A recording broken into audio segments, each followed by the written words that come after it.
Prepárate para desentrañar los misterios de la mente y el espíritu en Almas en Espejo, donde cada historia se convierte en un reflejo de nuestra propia alma. Le presentamos al Dr. Peter Burgos Vega.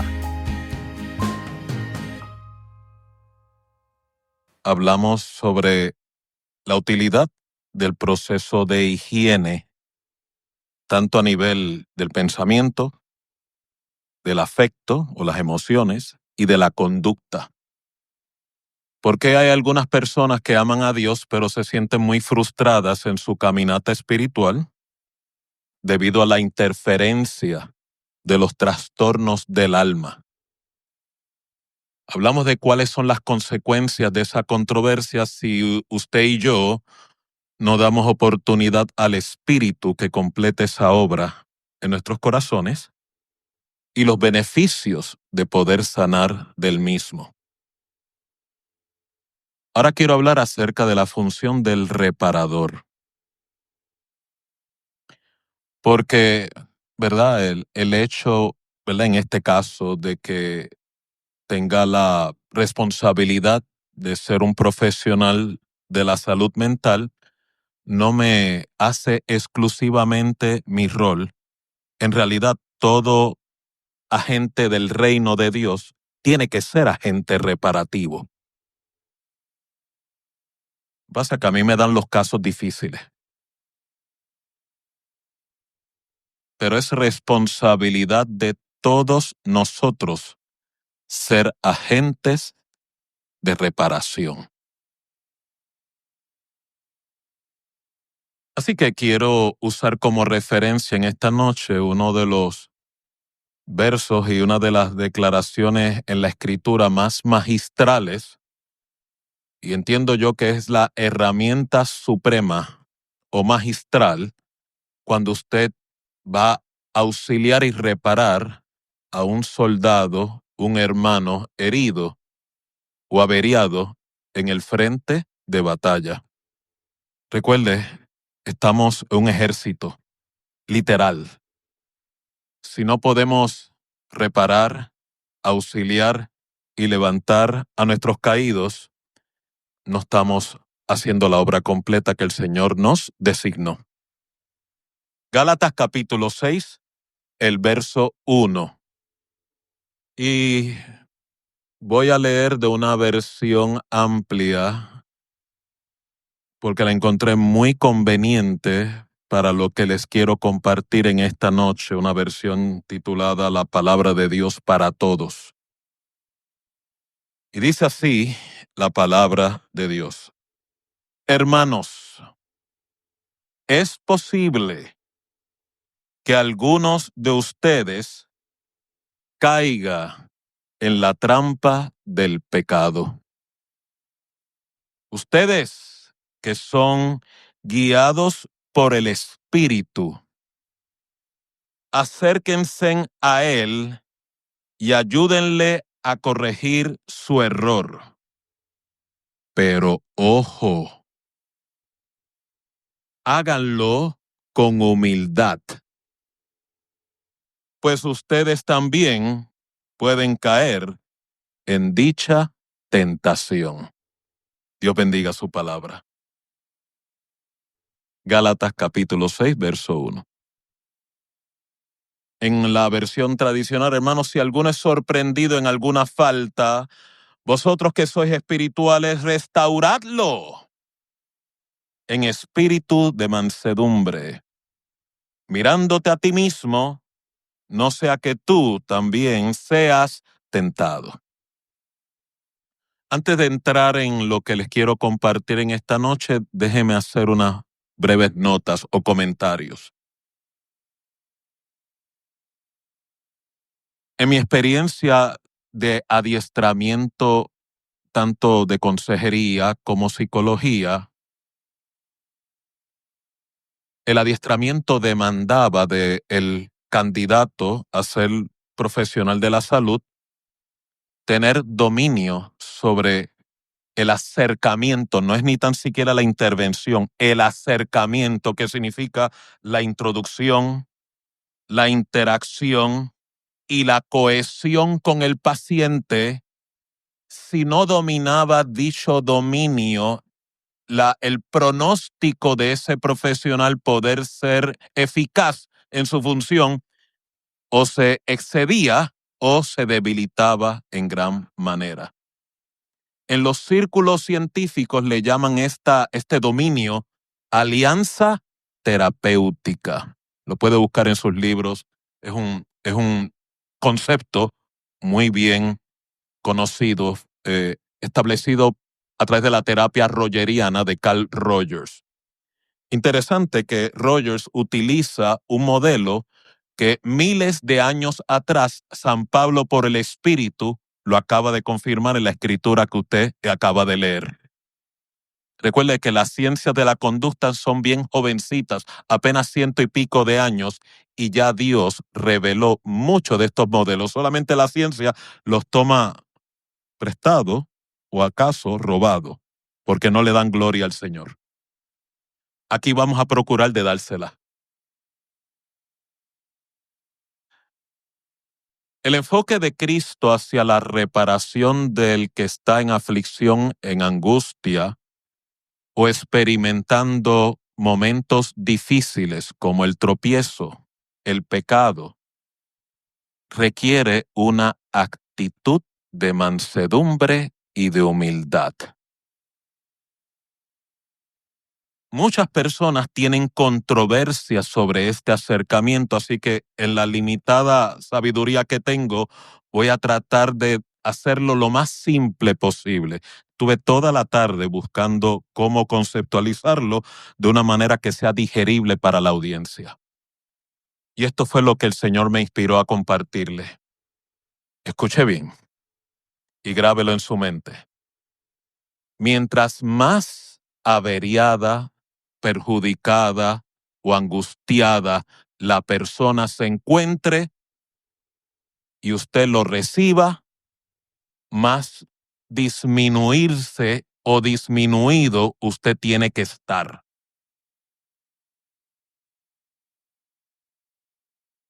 No estoy hablando de la intervención, estoy hablando de la introducción. Cuando habla de tener un acercamiento en humildad y mansedumbre, mientras más rota, averiada esté la persona, más tengo que disminuir ante el sufriente. Y usted dirá, ¿cuál es la revelación? Cuando usted va a un médico y usted está enfermo en su biología, ¿no se ha dado cuenta que psicológicamente la transacción está en desigualdad? Usted ve al médico como el experto, casi una deidad. Si él le llega a decir, toma este barro, póntelo en los ojos y se te va a ir la miopía y los ojos, aunque usted entienda que no está basado en la ciencia, por la credibilidad que usted le otorga a ese profesional, usted lo hace. Porque usted no es médico, yo tampoco soy médico, pero ¿qué está ocurriendo? Estoy confiando en el criterio del experto. Porque en esa transacción se considera que él es el profesional. ¿Cierto o falso? En el Evangelio del Reino es todo lo contrario. El sanador o el reparador roto, que es usted y yo, mientras más averiada esté la persona, más tenemos que disminuir. Cuando una persona llega rota, recuerde que psicológicamente y emocionalmente hay dos heridas que están supurando una gran controversia. Esas dos heridas se llaman culpa y vergüenza. Cuando a usted le ocurre esto y alguien le confía una falta, alguien le confía una controversia, alguien le confía una crisis, es una de las transacciones más vulnerables de la historia de ese individuo. Imagínese si usted no tiene un manejo prudente y redentorista sobre esa transacción.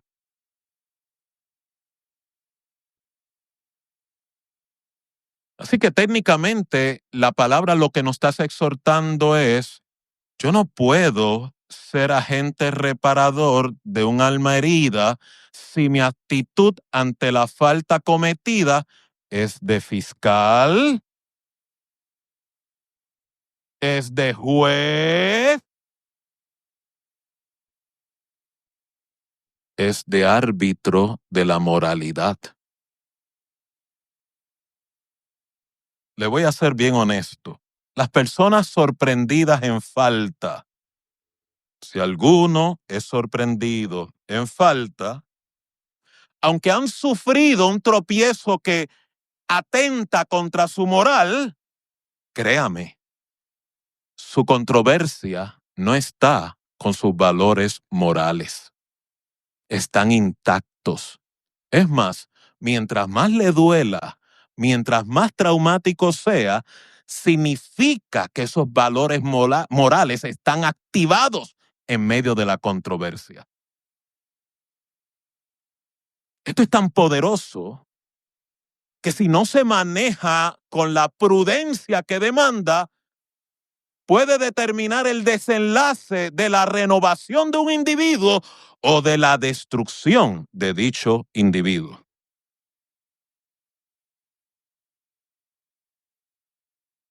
Permítame regalarle evidencia. Pedro negó a Cristo en 3 ocasiones y dice que cuando el gallo cantó, él conectó, la venda se le cayó sobre la gran controversia en la que se vio involucrado. Dice que lloró amargamente. Sin embargo, cuando Cristo resucitó, fue muy peculiar.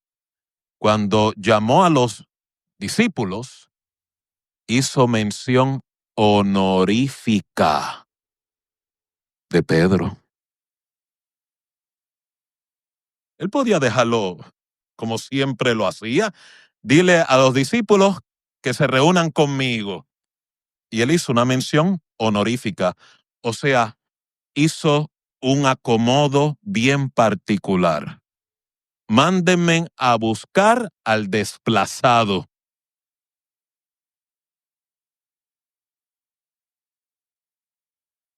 Luego usted ve la transacción reparativa que Cristo tuvo con Pedro.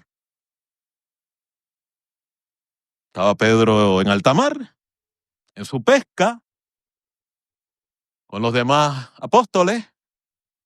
Lo vieron a la orilla. Es el Señor. Y el estilo peculiar de Pedro, como Dios lo trajo al mundo, así mismo se tiró al mar y nadó hasta la orilla. Y allí estaba Cristo preparando una barbacoa con un buen pescadito. No era que iban a tener ceviche, es que iban a tener una conversación muy reparadora.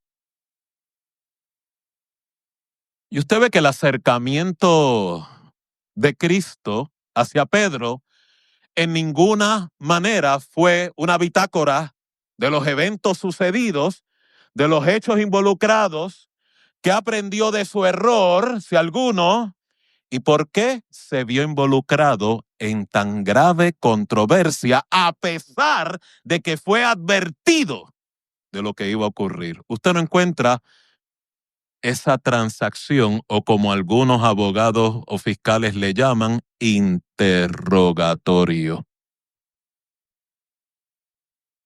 ¿Usted no ha meditado que cuando Cristo tuvo ese diálogo con Pedro, lo que el maestro estaba haciendo era, vamos a la raíz?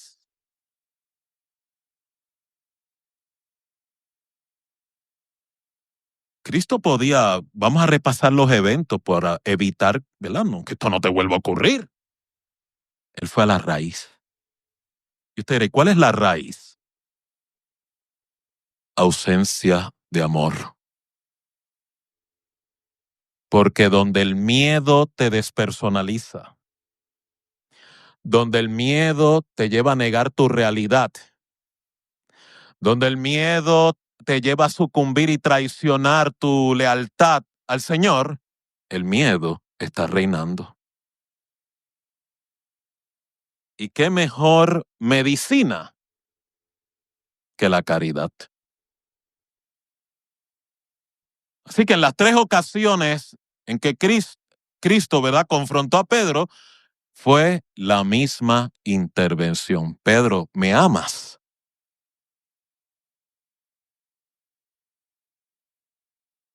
Una misma controversia, Judas también la experimentó. Al punto que él reconoció que pecó. Le dolió. Él tenía también la oportunidad, si él lo elegía, de poder ser reparado. Pero usted ve la contrición que Pedro experimentó versus el remordimiento que Judas experimentó. Hay un gran contraste. Contrición y remordimiento no es lo mismo. Constricción significa estoy triturado internamente. Usted no puede hacer ese reconocimiento si usted no tuvo una travesía introspectiva en su alma. Por eso es que Dios dice, un corazón contrito y humillado, Dios no desprecia. Porque la virtud de la contrición es la humildad.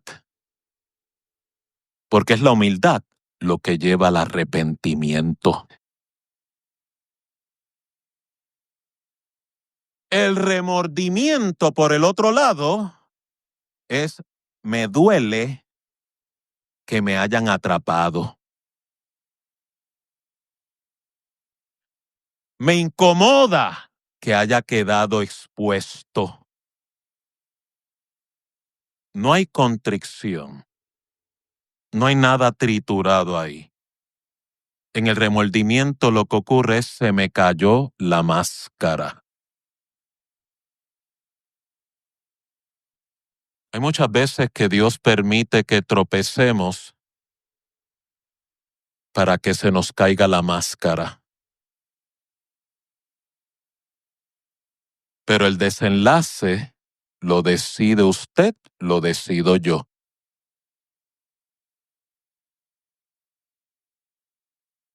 Muchas veces Dios permite exponernos a través de estos episodios a desnudez. ¿Con qué propósito?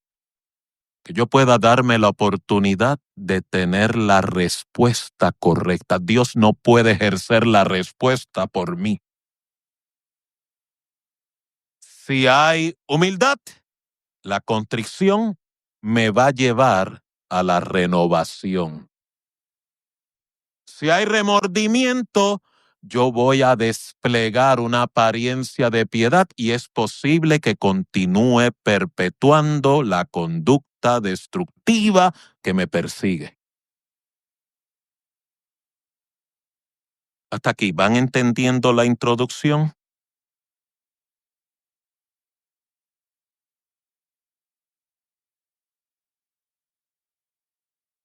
Déjeme confirmarle lo que le mencioné al inicio. Mientras más grave la herida del que lo sufre, del que está en tropiezo, el que ha sido sorprendido en el pecado, mayor tiene que ser la disminución del reparador. Y usted dirá, doctor, ¿tiene usted evidencia bíblica para apoyar esta tesis? La mujer atrapada en el acto de adulterio, ¿usted sabe cómo fue encontrada por los fariseos? ¿Y sabe cómo fue intervenida por Cristo? Similar al sermón de anoche. estaban los fariseos parados en el tribunal de la moral, al punto que trajeron la mujer a Cristo diciéndole: hemos atrapado a esta mujer en el mismo acto de adulterio. ¿Es serio? La ley de Moisés dice que a tales personas se le apedrea. ¿Tú qué dices? Y cuando el telón se mueve, usted no encuentra a Cristo parado en la tribuna de juzgar. ¿Sabe cómo lo encuentra? En el suelo escribiendo. En el suelo escribiendo. Yo no sé si usted está entendiendo el acercamiento que le quiero presentar. A mayor trastorno, a mayor controversia de la persona en tropiezo, mayor tiene que ser la disminución del reparador. Porque como usted acaba de leer, hermanos, si alguno es sorprendido en alguna falta, vosotros que sois espirituales, restaurarlo en espíritu de mansedumbre. ¿Qué mayor mansedumbre que el juez de los cielos y de la tierra se ha hallado inclinado en tierra ante la mujer adúltera?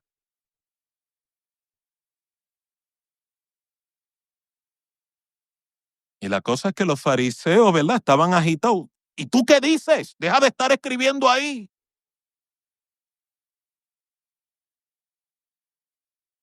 ¿Esto es serio? Porque usted ve, la religión opera en esa dimensión.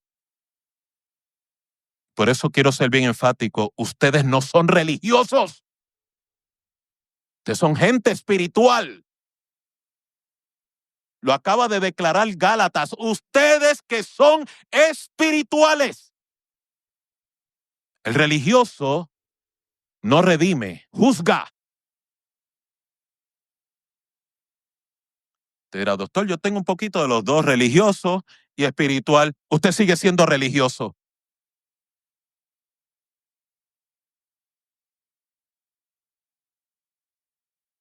Interesante que antes del sanador de los heridos auxiliar a la mujer atrapada en adulterio, lo primero que hace, en vez de intervenirla a ella, porque ella fue el blanco o el centro del debate, a quien primero intervienes es a los acusadores. Yo acá les llamaría los fiscales del diablo. The devil advocate.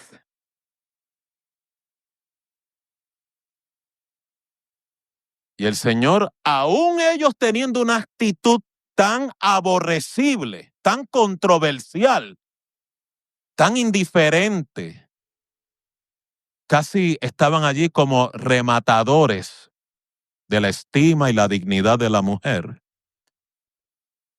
Cristo de manera magistral se la volteó completita a esos personajes.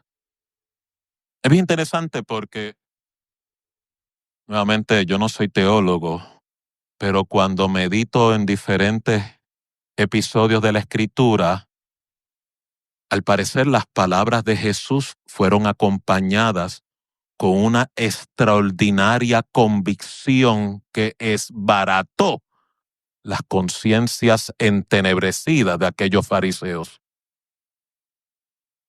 Cuando le dijo: el que esté libre de pecado, sea el primero en arrojar la piedra. Yo puedo decir eso y aún terminar apedreándome. Cuando usted está lidiando con una mente enferma, una mente como lo es un fariseo fanático, es muy difícil que las palabras puedan persuadir el juicio que ya ejecutaron en su pensamiento. Porque una persona religiosa tiene unas características particulares como lo es la obstinación. Por eso es que veo la declaración de Cristo casi poderosamente milagrosa, porque ocurrió algo que no ocurre en la mente rígida. Y es que todos y cada uno de ellos, desde el menor hasta el mayor, fueron acusados por su conciencia.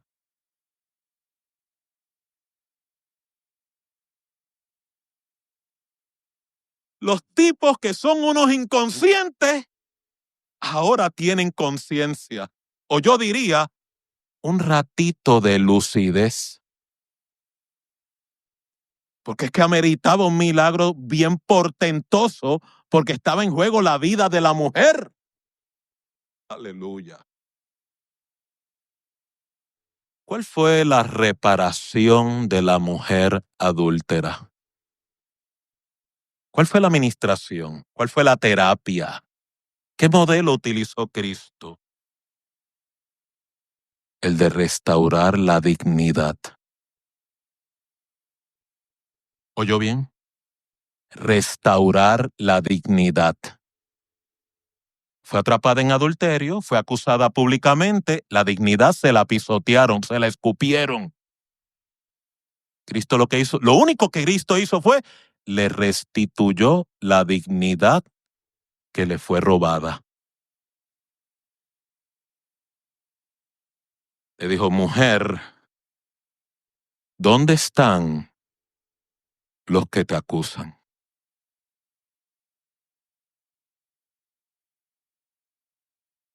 ¿No están? Pues yo tampoco te condeno.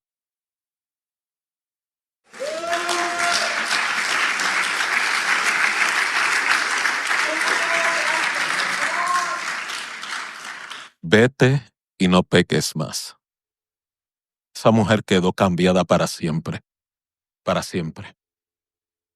No hay religiosidad que pueda tener una intervención tan virtuosa como la que le acabo de confiar.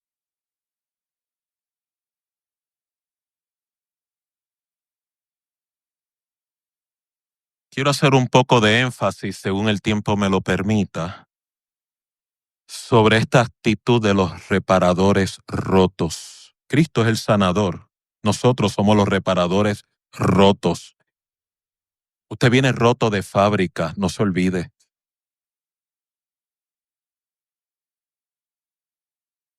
Para propósitos espirituales, si en el cielo hubiera dealer de automóviles, usted es el perfecto caso de carro limón.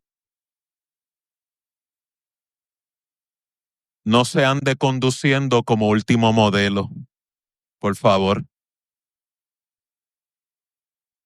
Perdone que tenga que utilizar este ejemplo y perdone si hay alguien que tiene dealer de carro, no era para reducir, ¿verdad?, su industria, es para llevar la idea de que usted no tiene título limpio, usted es salvage.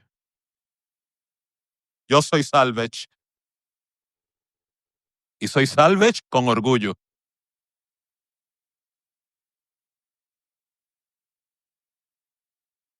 Mira las diferentes versiones de la palabra de Dios en español sobre el mismo acontecimiento, la misma intervención. Mire los verbos que utiliza, solo para beneficio de la audiencia. Hermanos, si alguno es sorprendido en alguna falta, hermanos, si alguien ha caído en algún pecado, hermanos, si alguien descubre a alguno en pecado, hermanos, si otro creyente está dominado por algún pecado, hermanos, si alguno de ustedes caiga en la trampa del pecado, hermanos, si alguien se encuentra enredado en el pecado, la intervención es la misma. Sorprendido, caído, descubierto, dominado, entrampado, enredado, no significa diferentes jerarquías de la controversia pecaminosa. es que todos están guardados bajo la misma intervención. Lo único que cambia es la severidad, pero la intervención no cambia.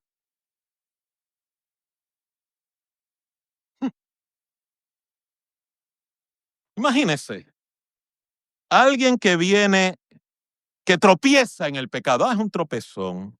Vamos a darle break, lo sometemos a una disciplina, ¿verdad? Lo ponemos, lo ayudamos. Pero ¿y qué pasa con el que está enredado? Entonces lo que es un enredo, ¿verdad? ¿A quién se le ha enredado una cadenita del cuello? Que casi usted necesita lente científico para poder desmenuzar eso. ¿A quién se le ha enredado un moño en el pelo? ¿A quién se le ha enredado un gavete del zapato, del calzado? Toma tiempo, ¿verdad? Y si usted tiene mala vista, peor. Hasta que no lleguen los nietos a la casa a visitarlo, no hay redención. Si algo los nietos son buenos para eso, mira, resuélveme ese enredo.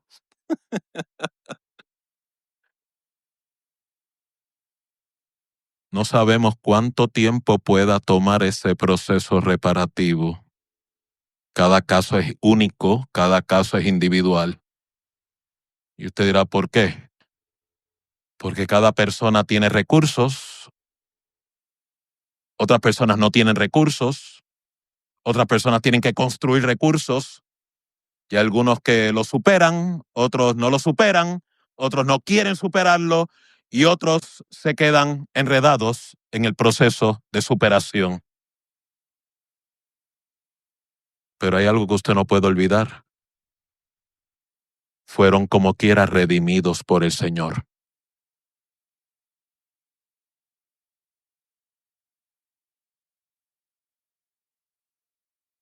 Hebreos 2:18 declara, pues en cuanto él mismo padeció, siendo tentado, es poderoso para socorrer a los que son tentados. Hablando de Cristo. O sea que cuando una persona se encuentra en este tipo de controversia, y vuelvo y oriento, estamos partiendo de la premisa, el pecado no es nuestra cultura, pero tampoco podemos presumir de estar no vulnerables a él. Y esta es la mentalidad religiosa, que celebramos la liberación del pecado y del dominio del pecado sobre nuestras vidas. Pero eso no significa que no estemos en riesgo de reincidir en él. Por eso Pablo decía, a algunos el pecado se descubre antes y a otros se le descubre después.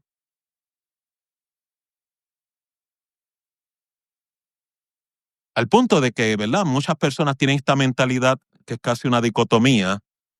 Juzgamos por los pecados que se ven, que son obvios o que son públicos, pero también hay pecados del corazón.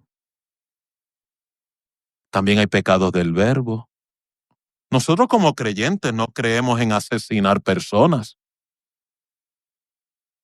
Pero a mí no me sorprendería que en medio de nosotros hayan asesinos de reputación, que son el mismo crimen que matar a alguien físicamente.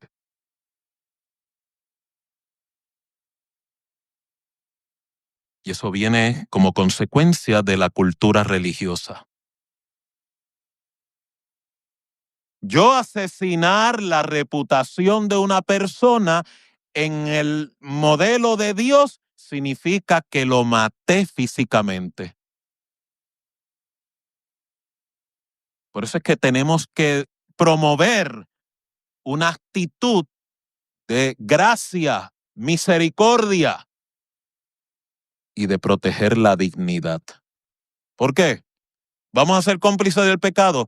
No, estamos auxiliando en la reparación de la dignidad de esa persona.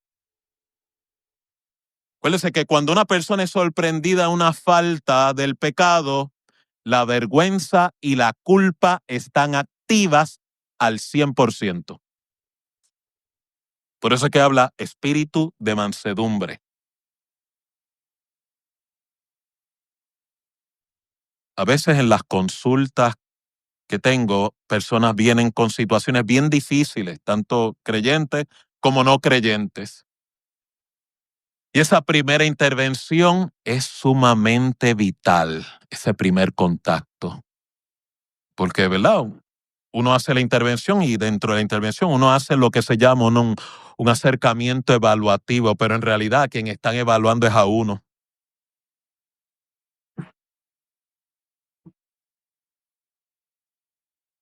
Una vez llegó una persona con un estilo de vida donde su identidad está totalmente opuesto a lo que Dios había planificado para ella. Y de entrada lo primero que me dijo, yo sé en lo que usted cree, no me venga a juzgar. Yo lo vengo observando, yo lo he visto, yo lo he escuchado. Yo no vengo para que me diga que yo tenga que cambiar. Y yo me aguanté el aguacero.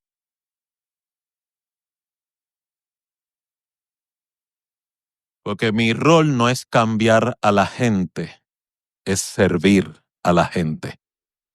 El que cambia es Dios. Y comenzamos el proceso de ayuda, de terapia.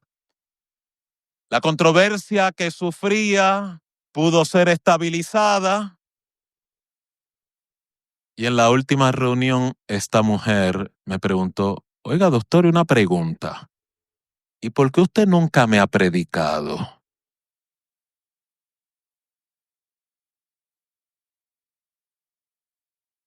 Y yo le dije, ¿yo te he estado predicando? No, yo no recuerdo dónde, ¿verdad? ¿Dónde? ¿Cómo que usted me viene predicando? ¿Alguna vez te juzgué? No, eso es predicación. ¿Alguna vez te condené? No, eso es predicación. ¿Alguna vez te ridiculicé? No, eso es predicación. ¿Alguna vez te traté como inferior a mí? No, eso es predicación. Es más, voy más lejos. Tú una vez me dijiste que si podías traer a tu pareja, que también comparte tus mismas convicciones, y yo te dije, para mí será un honor poder servirle. Nunca la trajo, pero es que yo estaba predicando. Entonces ella hizo el clic. ¿Por qué? Porque como le he venido vaticinando en estas intervenciones, lo poderoso del Evangelio de Cristo es que procura ganar el corazón de la gente antes de ganar la psiquis. El religioso es al revés. Primero tenemos que hacer ganar el argumento para yo darte la validación o la aceptación o la apertura o la integración. La religión opera de esa manera. Cristo no opera de esa manera. Yo soy seguidor de Cristo, no de la religión. Tú eres seguidor de Cristo, no de la religión. Y si no me cree, pregúntele a Zaqueo.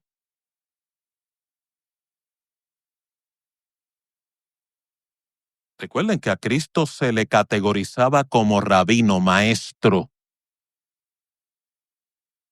Y los fariseos y los religiosos de su época eran muy hipercautelosos con quién se relacionaban, con quién interactuaban, dónde se exponían, porque recuerde, para ellos era bien importante el testimonio.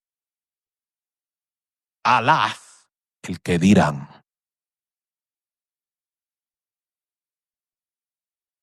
Sin embargo, un día Cristo iba caminando, Zaqueo, que era de baja estatura, se trepa en un sicómoro porque quería ver quién era, y guess what?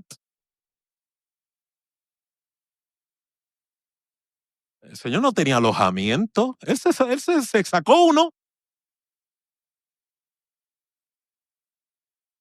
Él hizo evangelismo personal. Acuérdese, Cristo tenía a pesar de que era odiado y aborrecido entre el pueblo, era muy afamado, al punto que él le exigía a las personas que recibían milagros, no digas nada a nadie, porque la muchedumbre se le iba detrás. Imagínense, todo el mundo anhelaba, hasta los fariseos le pedían audiencia para que vinieran a verlo. Está el testimonio de Simón el fariseo, que lo recibió una noche y cogió otro palo también. ¿Se acuerdan? La mujer que le lavó los pies con las lágrimas. Y Simón, ¿verdad? En su corazón, si este fuera profeta, él supiera qué clase de mujer es la que le toca. Y usted sabe cómo Cristo nuevamente se la volteó. Porque lo que estoy tratando de persuadirlo en esta noche, la herramienta magistral de Jesús, se llama restaurar la dignidad perdida.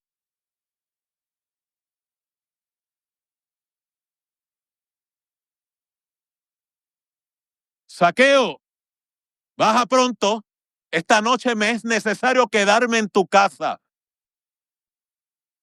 Gracias a Dios que no era Marta, porque si no, ay Señor, pero está la casa sucia.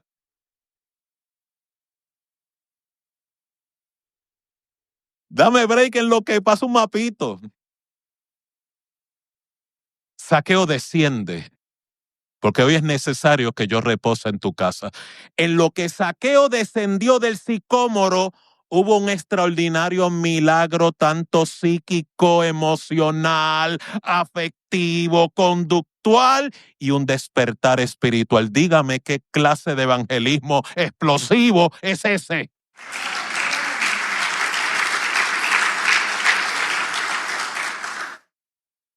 La evidencia, cuando bajó el sicómoro y se arrodilló y declaró: Señor, hoy mismo la mitad de mis bienes se la doy a los pobres. Y aquí está la evidencia de que esto no podía ser una construcción humana. Esta próxima declaración que él hace tiene que ser un portento milagroso, porque ningún mortal voluntariamente se somete a este tipo de restitución. Y a todos los que he defraudado, que parece que eran muchos, se lo devuelvo cuadruplicado. Usted ve en la Biblia usted ve dos declaraciones de más gozo como nunca antes de Jesús. Entonces lo que es Cristo hacer una declaración de gozo, de alegría, de regocijo. Cuando sanó el siervo del centurión, no ha hallado fe más grande. Y el milagro de Zaqueo. Hoy por fin ha llegado la salvación en esta casa. Porque él también es hijo de Abraham, o sea, hijo de fe.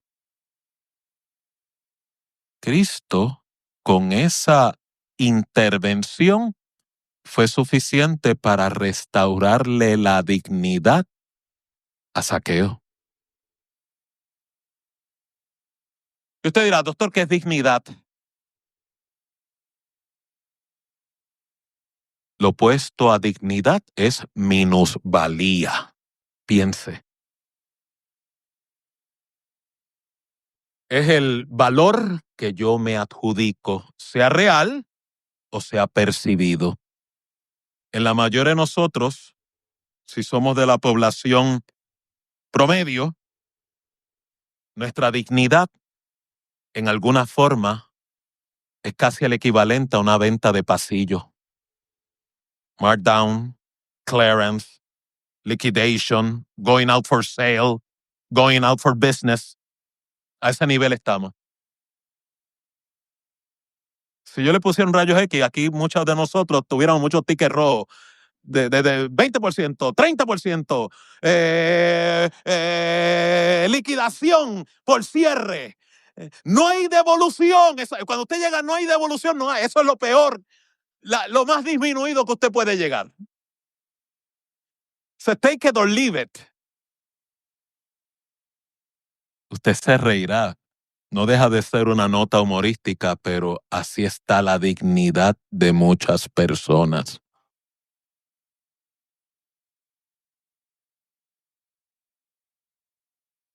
Qué irónico, no en balde porque el apóstol por el Espíritu decía, la preeminencia de todo este discurso es el amor. Porque yo restaurarle o restituirle valor a alguien es caridad. El mandamiento se resume en esta misma virtud.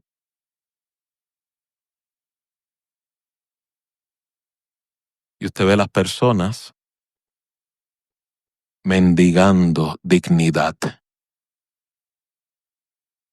Alguien que me acepte, alguien que me reconozca, alguien que me valide, alguien que me dé valor. Y como mencioné en la intervención durante el día de hoy, es una necesidad legítima. Lo que no es legítimo es la mediación fuera del diseño de Dios. Con esto es lo que le quiero concientizar. ¿Por qué buscar que alguien te restituya el valor cuando Cristo declaró que tu valor es inmutable?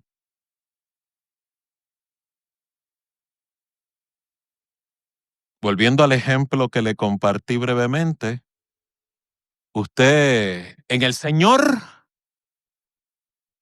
y perdone, voy a usar un ejemplo bien secular, lo que quiero es que la idea llegue, si me lo permite.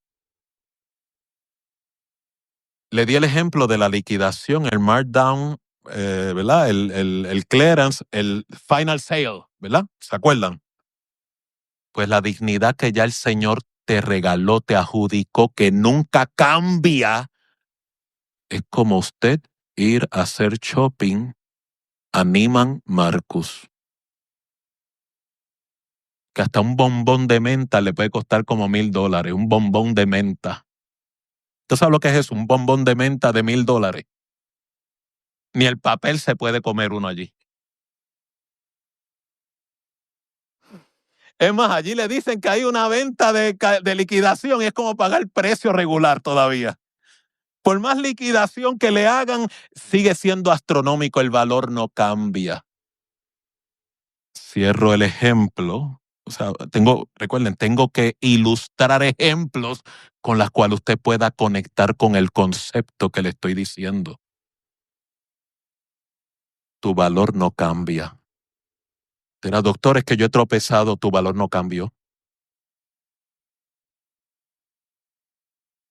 Doctor, es que lucho con el pecado, tu valor no cambió. Es que he tenido fracasos, tu valor no cambió. Los fracasos no cambian tu valía. Es que he perjudicado a mucha gente, aún así tu valor no cambió. Eres tan valioso que Cristo dio su vida en sustitución tuya.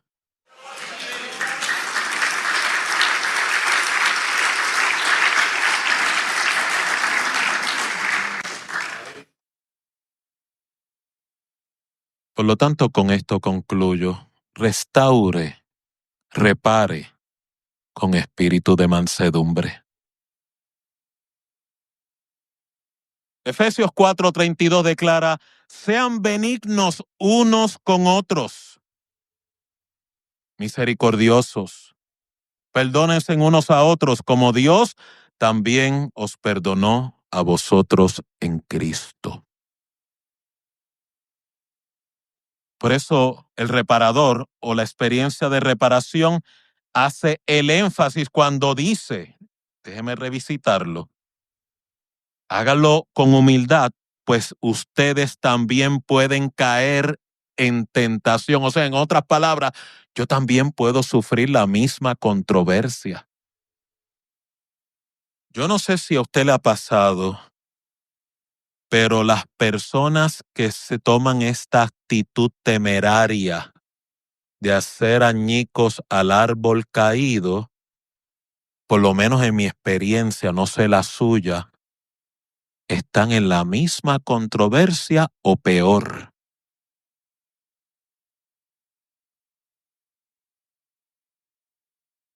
La calidad espiritual de un individuo, ¿sabe qué? Se puede evidenciar drásticamente cuando ponen a una persona rota, en falta, en pecado delante de ti. Si yo quiero evaluar la calidad espiritual de alguien, yo solamente tengo que ponerle una mujer adúltera delante.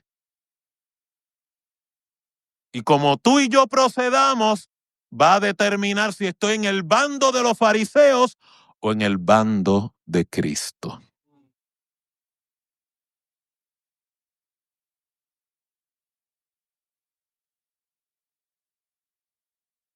Y como le acabo de mencionar, hago el disclaimer, en ninguna forma esto es para justificar, promover o dar licencia libre a la conducta pecaminosa.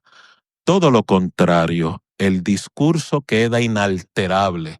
El pecado es aborrecible. Pero tengo que ser bien realista. Mientras estemos en este estuche depravado, el riesgo siempre es permanente. Por eso cuando venga alguien en una condición de fragilidad, una crisis de familia, una crisis laboral, una crisis de divorcio, una crisis de reputación, una crisis a su dignidad, no se atreva a proferir juicio. Hay algo bien interesante que yo he visto en mis pacientes que son referidos de alcohólicos anónimos. Y yo lo comparo mucho con la experiencia de la iglesia. Cuando alguien llega al culto y llega, ¿verdad? Llega a última hora o casi no llega, versus cuando llega a la reunión y llega casi tarde o casi acabándose. Cuando llega a la reunión de Alcohólicos Anónimos, se levantan, ellos tienen un sistema de buddies, ¿verdad? De mentor, y es casi una celebración. Se celebra el hecho de que haya llegado. Pero llegó casi al cierre de la reunión. No importa, llegó. Se le aplaude, se le reconoce. ¿Sabe por qué? Porque la probabilidad de que ese enfermo no llegue es bien elevada. El que llega, aunque sea arrastrando los pies, es un logro.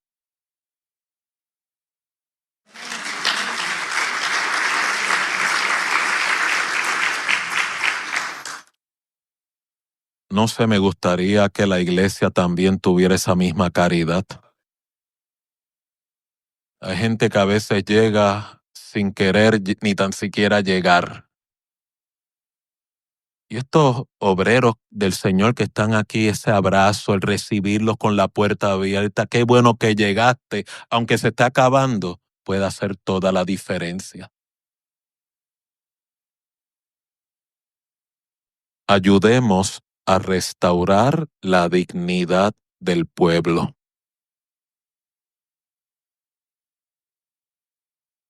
Con esto concluyo.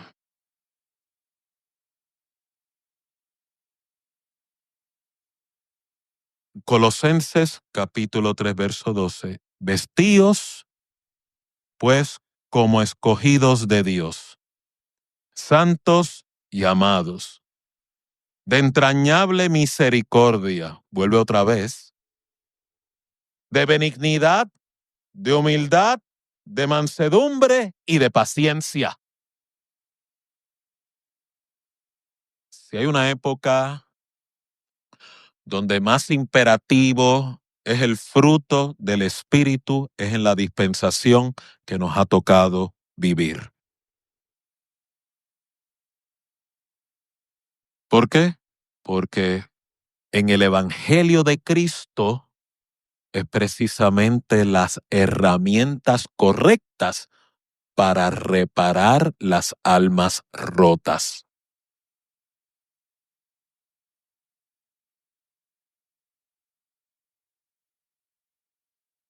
En la ciencia de la salud mental se educa microdestrezas de entrevista, técnicas de relajación, estrategias para el manejo del estrés.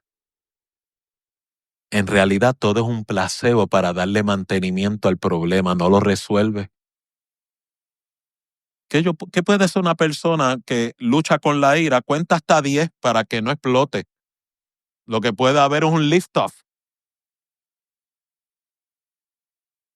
Si lo que realmente tal vez la persona necesita es, como le expliqué esta mañana, mirad bien, no sea que entre vosotros haya una raíz de amargura que os estorbe y por causa de ella muchos sean contaminados.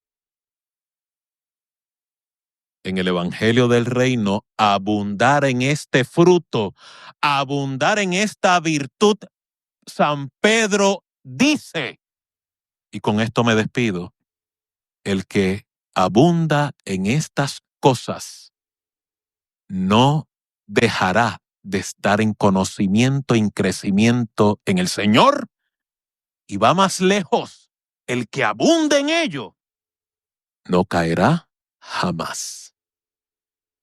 Dios te bendiga, Dios te guarde, que la gracia del Señor sea en tu corazón.